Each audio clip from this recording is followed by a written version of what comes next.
Good afternoon, grazers.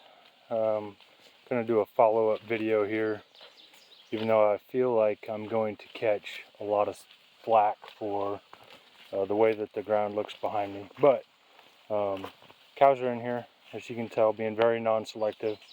I think it's, I'll say, slightly entertaining. There is some grass in this section, and yet the cows are standing here choosing to get a big mouthful of broadleaf, what most people would call weeds, and want to get out a spray bottle. So I have, let's say there's 3 days ahead of me still, and so I have been having them clean up, I would say, everything. So you'll see as we go through here the difference. So this is where they're at. I just moved the cows through here, and then this is where they have been. And I know a lot of forest managers will instantly be like, oh my gosh, you know, they've definitely reset back the growth that was here after the cows, after nothing had really been on it for 3 years. This is where it's at now. And so they will not be back on here. I won't have any cows back on here, this section, at all during this growing season.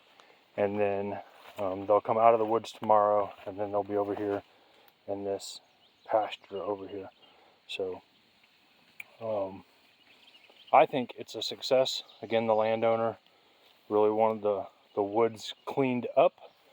He used to bush hog in here. Every year he would come through and bush hog these woods. And for the last couple, he has not. And rather than spend diesel money and drive through here with wear and tear on the tractor, we put the cows in here instead, and they have cleaned it, I'll say. They've bush hogged it down. The four-legged bush hogs have done their job, and there's a lot of seed in this seed bank. And I've done this before. Again, my property is right on the other side of the fence. I've done this with my property and then given it a year rest. And there's so much forage and diversity that comes back the next year to really reset the succession here. And so even the spots that are what I would call thin, like this, will be cleaned up, and the ground's going to get disturbed. There's going to be a lot of soil disturbance here. So next year, I'll try to do a follow-up video. Enjoy your Sunday.